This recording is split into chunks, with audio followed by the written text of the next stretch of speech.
Hello po mga kababayan, mga kaibigan, mga kapatid kay Kristo diyan sa Arad. Ito po ulit si Pastor Charlie mula sa Redeemer Baptist Church. At nandito na naman ako upang magbahagi sa inyo ng mga katotohanan na babasa natin sa Biblia. Yung bang katanungan na nakarinig pa tayo ng something over and over, again and again, until you finally believe it? Diba? Yun ang katanungan na totoo rin sa ating pananampalataya. Ang pananampalataya ay hindi po bigla ang lumilitaw. Kaya nga sabi sa Romans 10:17, so then faith cometh by hearing, and hearing by the word of God. Malinaw po sinasabi, faith comes by hearing. Hindi sinabi, faith comes by feeling, o faith comes by tradition. Ulit, faith comes by hearing the Word of God. Ang pananampalataya ay bunga ng pakikinig. Ibig sabihin po, kung gusto nating lumago sa pananampalataya o makakilala sa Diyos, kailangan patuloy tayong makinig sa Kanyang salita. Bakit po ba? Kasi po, yung pananampalataya, yung faith needs repetition. Don't just hear once. Di po minsan lang. Maraming tao ang nakakarinig ng gospel minsan, pero hindi agad naniniwala. Bakit po kaya? Dahil minsan, matigas pa ang puso o hindi pa nila naunawaan. Kaya nga po, inuulit ko na naman ang katotohanan na ito na napag-usapan na natin noon. Right? At ganoon din, kaya huwag tayong mapagod o magsawa sa pakikinig, lalo na sa akin. At ganoon din po, huwag tayong mapagod sa pagbabahagi. Sabi nga, faith grows the more we hear the truth about Jesus. Sabi nga din, the Word of God is not just information. It is the seed of transformation. Ito ang punla, ito ang binhi ng pagbabago at paglago. Kaya kung gusto nating maniwala at lumago, keep hearing the Word. Kung may mahal tayo sa buhay o kaibigan tayong hindi pa naniniwala, anong sabi? Keep speaking the Word. Patuloy lang ang pagbabahagi. Ano po ba ang dapat nating ibahagi? Yung magandang bagay na dapat ibahagi. Isa na po yung sinasabi na Jesus is the only way. Wala nang iba. Kaya po sabi sa 1 Timothy 2:5, for there is one God and one mediator between God and men, the man Christ Jesus. Iisa ang Diyos at iisa ang tagapamagitan sa Diyos. Napakalinaw, right? Iisa ang Diyos at iisa ang tagapamagitan o ang daan sa Diyos. Hindi ang relihiyon, hindi ang mabubuting gawa, hindi ang pastor o ang pari o sinuman. Si Jesus lang ang tagapamagitan.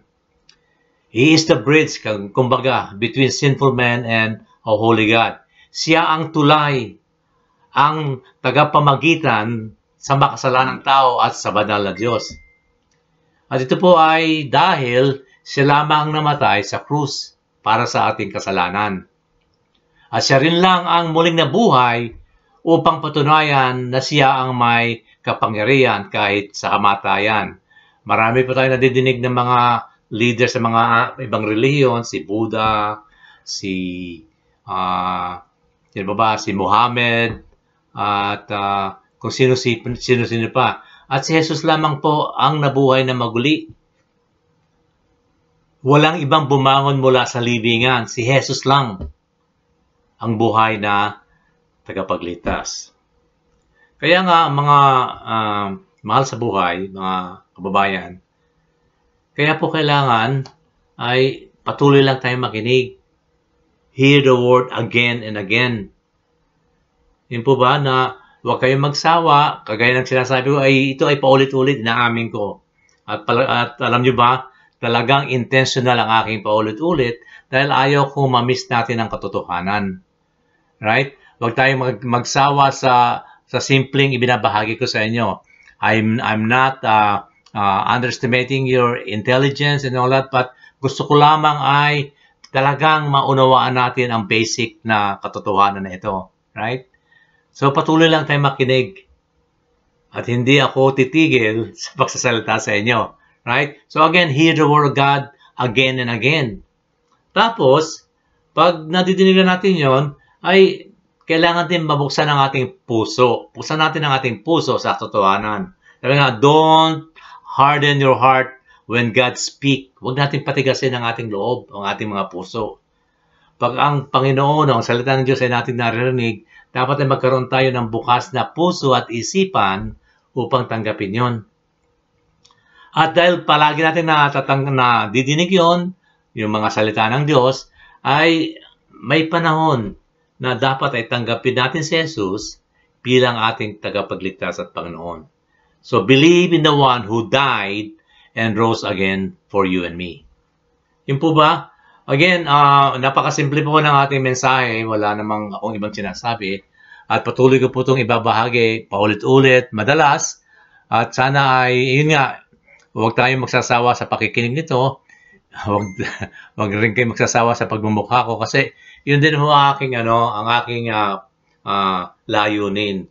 Bilang isang pastor po dito sa Chicago, ay gusto ko rin ibahagi sa inyo ang mga bagay namin pinag-uusapan tungkol sa tunay na tagapagligtas sa ating mga kasalanan at makapagdadala sa atin sa langit to eternity.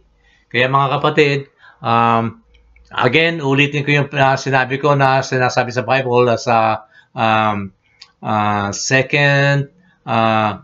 Timothy 2:5, iisa ang Diyos at iisa ang tagapamagitan sa Diyos at sa mga tao. Anong sabi? Ang taong si Kristo Jesus. Kaya mga kababayan, mga kaibigan, mga kapatid sa pananampalataya, kung hindi pa sa mga hindi pananampalataya, ito po ang katotohanan. Kung kayo ay mananampalataya na, ito ang ating dapat ibahagi din sa iba. Yun po ang aking mensahe sa inyo. At nawa ay, again, inuulit ko, paulit-ulit na naman ako na hindi kayo magsawa. Patuloy lang kayong makinig sa mga pag-aaral dyan sa ARAD, sa pangungunan ni Pastor Yon, at naman ni Brother Gabby, Sister Liz, Sister Christy. Patuloy po kayong makinig sa kanila dahil ang kanilang binabahagi lang sa inyo ay yun ang gagaling lang sa salita ng Diyos. Yun lang po sa ngayon at hanggang sa muli. Mag-ingat po kayo at nawa ay patuloy tayong ingatan at patnubayan ng ating Panginoong Jesus. Salamat po. Bye-bye.